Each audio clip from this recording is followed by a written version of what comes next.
Как ты стал музыкантом? Почему рок-музыка? Вот, есть ли у тебя какое-то образование именно музыкальное? Началось все с глубокого детства, с музыкальных вкусов родителей, вот, ну вернее отцовского вкуса к рок-музыке, в основном зарубежной. Beatles, Pink Floyd, Queen, в общем, и далее по списку такая качественная зарубежная музыка. Сам отец не был музыкантом, да? Нет. Вот. В принципе, он продолжает увлекаться рок-музыкой. В числе его любимых групп еще одна прибавилась, вот, сыновнее, да, 2 сына, да. И также, конечно, высшее музыкальное образование мамы. Она у нас выпускник Академии Гнесиных московской, да. И все это вкупе как-то вот сработало, и, можно сказать, будущее было как-то. Нас и не спрашивали, чем мы там еще заниматься будем, да. Вот так. И так получилось. А касаемо образования, вот как-то, и как бы его и нет формально, но как-то оно и есть, вот, потому что музыкальные занятия были с детства тоже. Фортепиано, вокал там и прочее. Как-то так получилось, в принципе. То есть помимо гитары, на каких инструментах ты еще сам играешь? Фортепиано подзабыл маленько так, в общем-то, барабаны. Гитары, в принципе, все виды, можно сказать, то есть и классика, и бас-гитара, и электрогитара. Из духовых, только губная гармошка. А так, да, в принципе, жизнь заставила на всем научиться играть, потому что состав у нас часто менялся. То мой набор инструментов гораздо более ограничен, чем моего брата, потому что он, правда, на всем играет, наверное. Только на гобое, наверное, не играет, или там, так на всем остальном. Просто еще не добрался. Наверное, да. Ему на недельку дать, он освоит. Вот так. Я недавно в вашей странице ВКонтакте читал, что вы питью в 15 лет, да? Да, именно так. Сколько тебе самому лет? 30. 30, да? Уже 30, да. То есть с 15 лет существует ваша группа, и ты в ней играешь? Да, можно сказать так, потому что, в принципе, если считать, я всегда шучу, я говорю, что наша группа образовалась в 89 году, когда родился мой брат, да, Георгий Дзиев, да, он же Гизмо, вот, но по-серьезному, то есть, когда мы уже более-менее прилично стали что-то, выучили какие-то аккорды и стали уже играть, и, в принципе, уже как-то выходить на публику, это был 2001 год, сентябрь. Какие выступления ваши тебе запомнились, вот именно, может, какие-то, не знаю, фестивали какие-то были там, и тому подобные какие-то мероприятия, что-то было? Да, такие есть особые концерты, конечно, в памяти. В 2004 году, 16 июля, это был, можно сказать, эпохальный день для вообще рок-движения Владикавказа, именно Северной Осетии.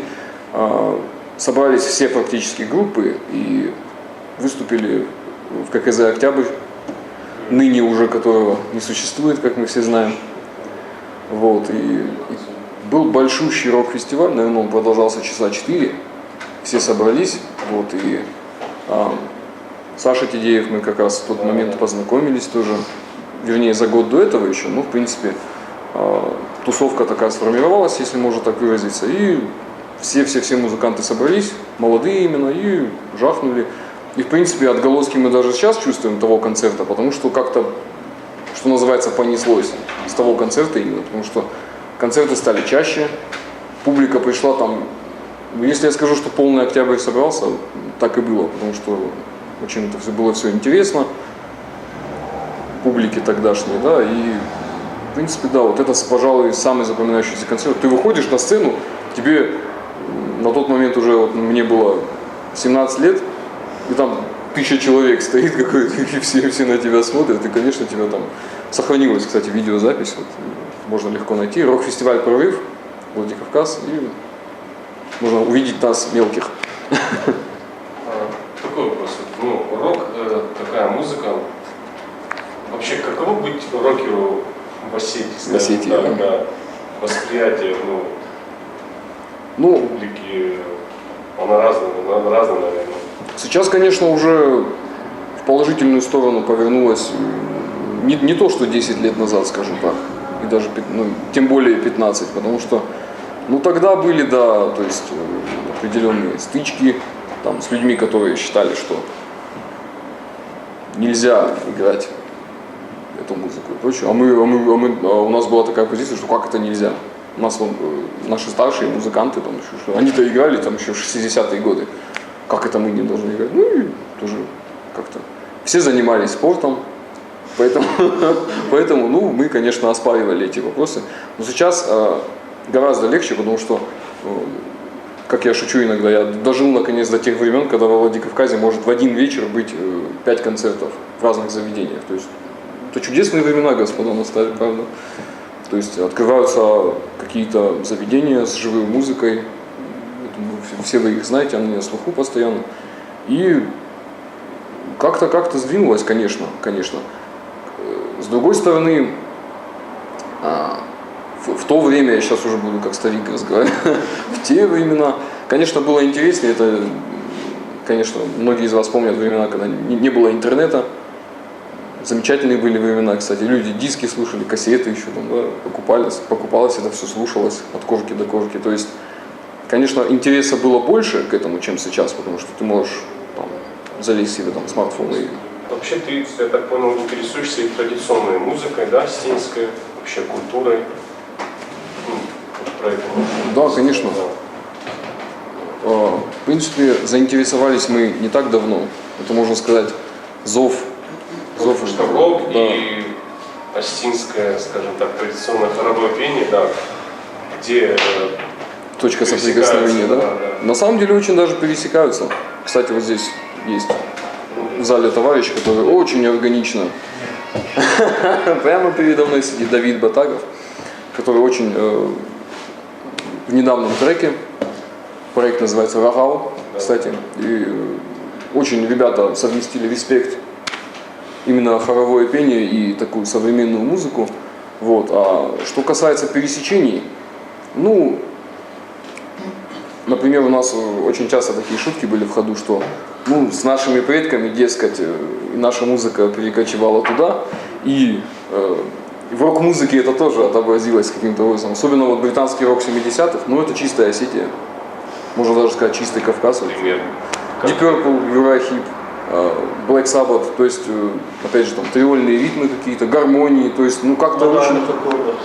Да, то есть, вот, правильно, вот, теоретически вот, человек может обосновать, как бы, я-то так, с позиции, да, и мы как-то всегда слышали общее, может быть, кстати, если помните, команда Нарта из Абхазии, КВНовская, там они танцевали под Child in Time, Deep Purple-овский, ну да, вот это то самое, вот как-то, и они тоже это поймали, ощутили как-то, да, и, в принципе, какие-то, да, отголоски просто есть, и как-то мы, когда начали свои первые опыты с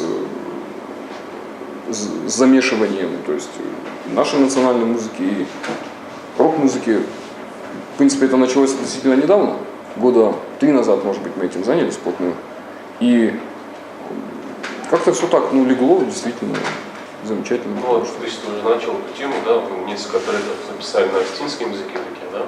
Начали мы с народного, то есть «Хож золотый жарок», опять же, да, там, и, в принципе, «Бараный жарок» — это песня о появлении пива. Мы буквально, я вычитал ее из...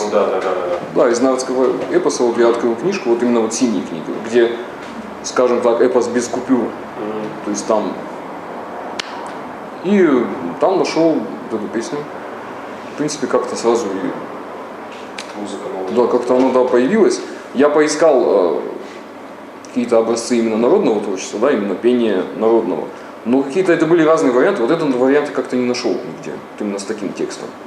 И поэтому, да, и музыку мы как-то, то есть, может быть, ну, оно, может, было, но в записи я как-то ее не нашел, каких-то аудио там. И наверняка где-то в архивах пылится это все, это есть, хотелось бы очень тоже услышать это, но, как сказать, и как-то, ну, более-менее мы, мне кажется, все-таки что-то органичное мы сделали, хотя, опять же, вот мы сыграли это. Реакция была разная, наверное, да? Да, люди, которые услышали это впервые, например, москвичи, там, опять же, вот, люди, которые извне, да, они услышали и говорят: о, как на ирландское похоже. Ну, как бы, да. А мы особенно, то есть мы под Ирландию как-то не косили, мы хотели больше вот под наше что-то. Но с гитарами и с барабанами это получается что-то вот И ты начинаешь слышать что-то общее. Вот мне один наш знакомый как-то рассказал одну вещь, кстати, он занимался астинской гармошкой, и он говорит, что, и слушал еще и рок-музыку, именно британскую, он говорит, что если Iron Maiden переложить на гармошку, это получится, ну там, в общем, удивительные результаты получаются, да, то есть, может быть, не все столько астинское, сколько общекавказское по звучанию, то есть какие-то элементы там могут быть кабардинские, черкесские и так далее, да, но это есть, какая-то связь есть, я не знаю, где там, в какой точке исторической это произошло, ну вот, наверное, сейчас это происходит. В планах есть еще что-нибудь записать, или такое национальное, что-то астинское? Да, конечно, мы работаем сейчас над целым альбомом, то есть у нас материал, ну, примерно где-то уже 10 треков. На астинском да. языке? Сначала мы хотели такой смешанный сделать альбом, ну, то есть и с русскими песнями, и с английскими и прочим, но потом как-то мы заметили, что материала накопилось, и как-то уже разница чувствуется, там чуть ли не в пропасть уже то, что мы делали до этого и то, что сейчас. Поэтому вот меня многие спрашивают, почему вы так затягиваете уже там 3 года, да, там ждут. Альбом будет называться Born in Ossetia, рожденный в Осетии. В принципе, там будет 2 песни на английском, но по теме. Потому что, в принципе, друзья за границей тоже заинтересовались и хотели бы услышать это тоже на языке, дабы понимать, что там происходит и так далее. И специально для этого мы сотворили это. И, в принципе, две абсолютно разные программы получается, поэтому мы сочли нужным все-таки разделить их как-то. Ну, скоро так уже будет. Я вот уже боюсь сейчас что-то вот точное называть, чтобы не болтать, да, попросту. Ну, скоро, да. Ну, вот, допустим, ваша группа Зио, да?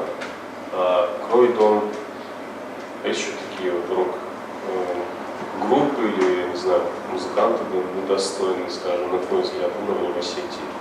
Вот опять же, кстати, вот касаемо, вот ты сейчас упомянул 2 группы, кто-то мне недавно, я не помню уже кто-то из знакомых сказал, вот если говорить о направлении ирон-рок, то только 2 группы в мире поют рок на осетинском языке, и мы такие, опа.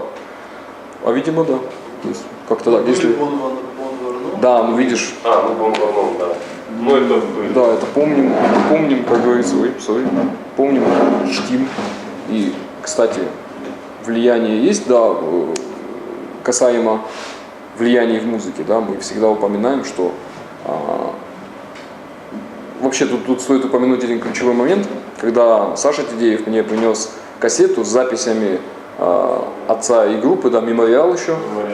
Бон-Варон все-таки, вот, к сожалению, рокерского периода записи не сохранилось, ну как они сами его называют, битловским, да, вот, бит-период, да, хотя у них были свои композиции именно, то осетинский рок, вот именно ирон-рок, он, конечно, зародился в Южной Осетии, потому что северной, я вот спрашивал наших музыкантов постарше, ну, в основном все переигрывали, делали какие-то кавер-версии на тех же Beatles, Deep Purple, еще кого-то.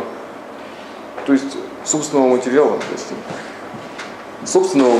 на языке не было.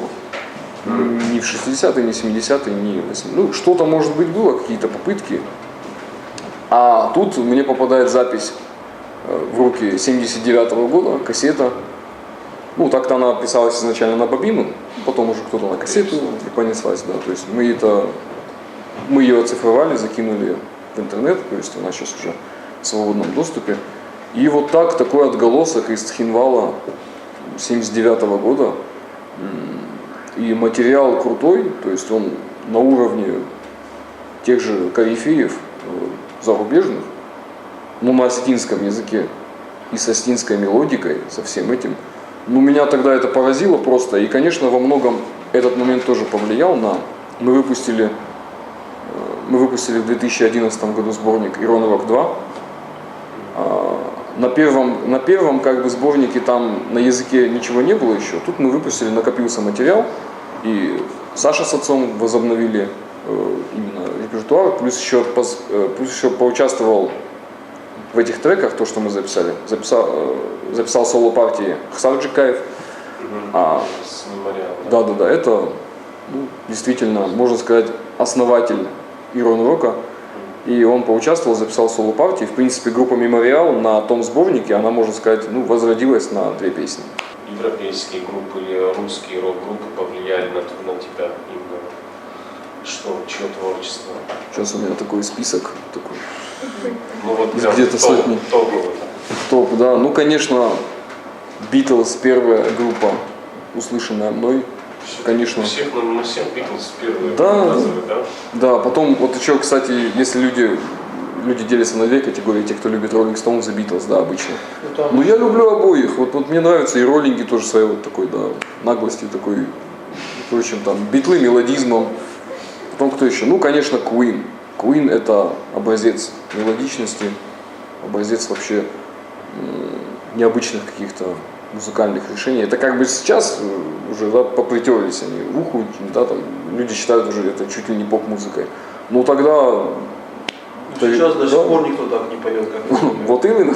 Никто не умеет так же петь. Это была революция, да, и в принципе, то есть потом опять же был период даже увлечения панк-роком, там, скажем, группа Sex Pistols, например, там, Ramones и прочее. Вот мы шутим все время, что это иммигранты из Осетии, Рамонтовы основали, да, в Америке группу, да, ну на самом деле, конечно, нет, но тем не менее, то есть очень-очень много групп, топ, да, опять же, вот из топа, ну, конечно, AC/DC, Motorhead, это чистый рок-н-ролл, то есть в плане энергетики, да, это колоссальное было влияние, потому что когда мы услышали их записи, мы поняли, что ага, на концертах надо делать вот так, чтобы люди по-хорошему с ума сходили, скажем так.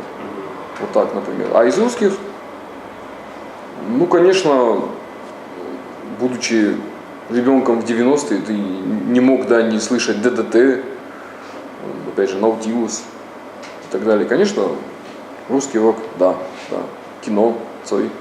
Хотя мы уже как-то, ну, по возрасту не застали, но тем не менее, это, мне кажется, это будут слушать